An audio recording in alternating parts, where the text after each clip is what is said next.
அடுத்து திரு முத்து பழனியப்பன் அவர்கள். இவர் மிகச்சிறந்த ஜோதிடர் மற்றும் சிறந்த ஆண்டாள் வாஸ்து நிபுணர். ஏழ்மையின் காரணமாக மேல் படிப்பு படிக்க முடியாமல் விசைத்தறி கூடத்தில் வேலைக்கு சேர்ந்து கூலி வேலை செய்து வந்தார். 20 ஆண்டுகளுக்கு பிறகு சொந்தமாக விசைத்தறி போட்டு சேலை நெய்து தற்போது பெரிய பெரிய ஜவுளி கடைகளுக்கும் விற்பனை செய்யும் அளவிற்கு உயர்ந்துள்ளார். அடுத்தவரிடம் கூலி வேலை செய்த இவர் தற்போது 30 பேருக்கு கூலி கொடுக்கும் அளவிற்கு உயர்ந்துள்ளார் என்றால் அதற்கு ஆண்டாள் வாஸ்து என்பதே அடிப்படையாகும். தன்னுடைய 2 ஆண் குழந்தைகளுடன் மிகவும் சந்தோஷமாக ஆனந்தமான ஆரோக்கியமான வாழ்க்கையை வாழ்ந்து கொண்டிருக்கும் இவரை சில வார்த்தைகள் பேசும்படி அன்புடன் அழைக்கின்றேன்.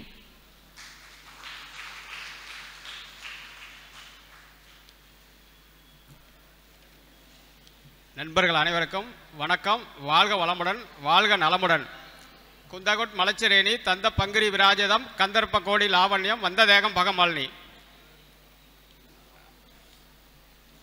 இந்த அவையில் வீட்டிற்கும் நண்பர்கள் அனைவரையும் வருக வருக என வரவேற்று தங்களுடன் இந்த பஞ்சாங்கம் அப்படின்னா என்ன அப்படிங்கிறத ஒரு சின்ன விஷயம் தங்களுடன் பகிர்ந்து கொள்ள ஆசைப்படுகிறேன். பஞ்சாங்கம்னா என்ன சார்? அதாவது 5 அங்கங்களை கொண்டது. வாரம், திதி, நட்சத்திரம், யோகம், கர்ணம். இந்த 5 அங்கங்களை கொண்டதுதான் பஞ்சாங்கம். வாரம் என்பது திங்கள் முதல் ஞாயிறு வரை உள்ள கிழமைகளை குறிப்பதான் வாரம் என்று குறிப்பிட்டிருக்கிறார்கள். அடுத்தது திதி. திதினா பிரதமை முதல் அமாவாசை வரை அல்லது பிரதமை முதல் பௌர்ணமி வரை. இதுதான் சார் திதி.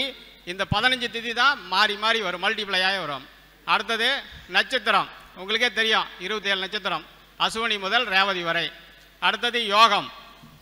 யோகமும் அதே மாதிரி தான், அது 27 விஸ்கம்பம் முதல் வைத்திருதி வரை. அடுத்தது கர்ணம். கர்ணங்கிறது தான் 11 சார். இப்போ இந்த கர்ணத்தை பற்றி கொஞ்சம் உங்களுக்கு விளக்கமாக சொல்கிறேன். அதாவது பஞ்சாங்கத்தில் பார்த்தீங்கன்னா எல்லாருக்குமே இந்த ஒவ்வொரு வருஷமும் அந்த பஞ்சாங்க ராஜா ஒரு விலங்கு மாலை வருவார். பார்த்தாவே தெரியும் உங்களுக்கு. இதை எப்படி நிர்ணயம் பண்ணுறாங்க அப்படின்னு உங்களுக்கு நான் சொல்ல போகிறேன். சின்ன வயசில் எனக்கு ஜோதிடர்கிட்ட வந்து நம்ம ஊர்லெல்லாம் பார்த்துட்டு இருக்கிறப்ப எங்கள் அம்மா கேட்பாங்க, சார் இந்த வருஷம் பஞ்சாங்கம் எது மலை வந்திருக்கு அப்படிம்பாங்க. அவர் வந்து யானை மலை வந்திருக்குமான்னு சொல்லுவார். இன்னொரு அடுத்த வருஷம் வந்தாக்கா பார்த்தீங்கன்னா அவர் குதிரை மலை வந்திருக்குதும்பாரு. சரி என்ன இப்படி விலங்க சொல்லிகிட்டு இருக்கிறாரு என்ன அப்படின்னு யோசிச்சா, ஓ பஞ்சாங்கெல்லாம் பிரிண்ட் பண்ணிட்டு வந்து விலங்கு மலை வச்சு விநியோகம் பண்ணுவாங்க போல் இருக்கு அப்படின்னு நானாக நினச்சிக்குவேன்.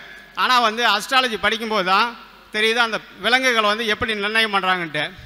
அதுக்கு முன்னாடி அந்த கர்ணத்தை பற்றி பார்க்கலாம் சார். கர்ணம் என்பது 11. பவகர்ணம், பாலவம், கௌளவம், தைதுளம், கரசை, வனுசை, பத்திரை, சகுனி, சதுஸ்பாதம், நாகவம், கிம்சுகணம். இந்த 11 கர்ணத்துக்கும் 11 விலங்குகள் கொடுத்துருக்காங்க. பவகர்ணம்னா சிங்கம், பாலவம்னா புலி, கௌளம்னா பன்றி, தைதுளம்னா கழுதை, கரசை என்றால் யானை, வனிசை என்றால் எருது, உழவுக்கு பயன்படுத்துகிற எருது, பத்திரை என்றால் கோழி, சகுனி என்றால் காகம், சதுஸ்பாதம் என்றால் நாய், நாகவம் என்றால் நாகப்பாம்பு, கிம்சுகணங்கிறது புழு. இப்போ வந்து இந்த பஞ்சாங்க விலங்கை எப்படி சார் நிர்ணயம் பண்ணுறாங்க அப்படின்னு கேட்கும்போது அதுதான் மகர சங்கராந்தி பலன் சொல்லுவாங்க. மகர சங்கராந்திங்கும் போது சூரியன் தனுசு ராசியிலேருந்து மகர ராசிக்கு பிரவேசிக்கும் போது என்ன கர்ணம் இருக்கிறது அந்த கர்ணத்தோட விலங்கு தான் வந்து அச்சிடப்படுவாங்க. இந்த வருஷம் என்ன விலங்குன்னு தெரியுமா சார்? தெரியுங்களா? சிங்கம் இப்போ நடந்துட்டு இருக்கிறது. அடுத்தது வந்து அதாவது தைதுளம். தைதுள கர்ணத்தில் தான் அடுத்த மகர சங்கராந்தி பறக்குது. அது வந்து கழுதை வாகனமாக போட்டிருப்பாங்க.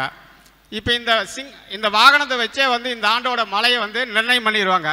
இப்போ சிங்கத்து மலை பஞ்சாங்கம் வந்திருக்கு அப்படின்னு பார்த்தீங்கன்னா அது என்ன கரிச்சிக்கும் காற்றை வெளியிடும்.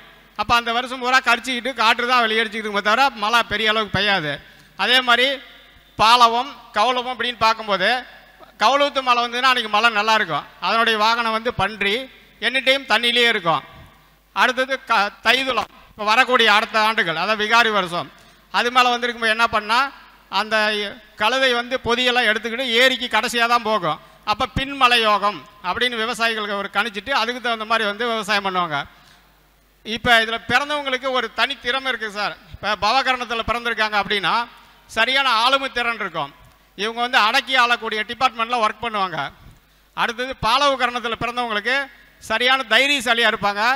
அதாவது எந்த காரியத்தையும் வந்து பின் வாங்க மாட்டாங்க, சிறப்பாக செஞ்சு முடிப்பாங்க. அடுத்தது கௌரவ கரணத்தில் பிறந்தவங்களுக்கு சிறந்த அறிவாற்றல், எந்த காரியத்தையும் சிறப்பாக செய்வார்கள். அதாவது அடுத்தது தைதுலம், இவங்க வந்து கடின உழைப்பாளியாக இருப்பாங்க, அதே மாதிரி மன உறுதியுடன் இருப்பார்கள். அடுத்தது கருசை, இது வந்து யானையை குறிக்கக்கூடியது, சிறந்த பேச்சு திறன், ஆன்மீக சம்மந்தப்பட்ட இதில் சிறப்பாக இருப்பாங்க. அடுத்து வணிசை கரணம், எருது, இவங்க வந்து விவசாய திறன் இவங்களுக்கு சிறப்பாக இருக்கும், சரியான புத்திசாலித்தனமாக இருப்பாங்க. அடுத்தது பத்திரை கரணம், அதாவது சேவல், இவங்க வந்து சுறுசுறுப்பாக இருப்பாங்க, அதாவது எதாக இருந்தாலும் காலதாமதம் செய்வாங்க. அடுத்தது சகுனி, இது காகத்தை குறிக்கக்கூடியது, அமைதியானவர், புத்திசாலித்தனம், அதாவது பகிர்ந்துண்ணல் அப்படிங்கிற விஷயத்தை அவங்க அதிகம் ஃபாலோ பண்ணுவாங்க. அடுத்தது வந்து சதுஷ்பாதம், இது வந்து நாயை குறிக்கக்கூடியது, எப்போவுமே சுதந்திரமாக தெரிவாங்க, எப்போவுமே பார்த்தீங்கன்னா இவங்க சிறப்பாக இருக்கும்.